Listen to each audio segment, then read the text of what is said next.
അപ്പോൾ ഇതാണ് കേട്ടോ ആമസോൺ സ്വദേശിയായ ബ്രസീലിയൻ ഫ്രൂട്ട് കുപ്പാസു. അപ്പോൾ ഇത് നമ്മുടെ നാട്ടിലൊക്കെ നന്നായിട്ട് ഉണ്ടാകുന്ന ഒരു ഫ്രൂട്ട് ഇനം കൂടിയാണ്. ഉണ്ടായി നിൽക്കുന്നുണ്ട്. ഇതിന്റെ ഞെട്ടിക്ക് തന്നെ നല്ല ഇതാണ്, അതായത് പെട്ടെന്ന് അങ്ങനെ ഒരു കൊഴിഞ്ഞു പോകാനുള്ള ഒരു സാധ്യത അല്ലെങ്കിൽ ഇതൊന്നും ഇല്ലാത്തതാണ്. നല്ല ബലമുള്ള ഒരു ഫ്രൂട്ടാണ്.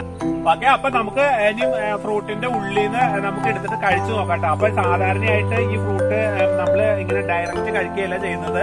ഇതിന്റെ ഈ ഫ്ലഷ് എടുത്തിട്ട് ഐസ്ക്രീമുകൾക്ക്, ജ്യൂസുകൾക്ക്, അതല്ലെങ്കിൽ ഷേക്കുകൾക്ക് അങ്ങനെ ഇത് ഉപയോഗിക്കുമ്പോഴാണ് ഇതിന് ഏറ്റവും കൂടുതൽ അതിന്റെ ആ രുചിയും ഇതും കിട്ടുന്നതെന്ന് പറയുന്നത്. അപ്പൊ ഇനി നമുക്ക് ഇത് കഴിച്ചു നോക്കട്ടെ.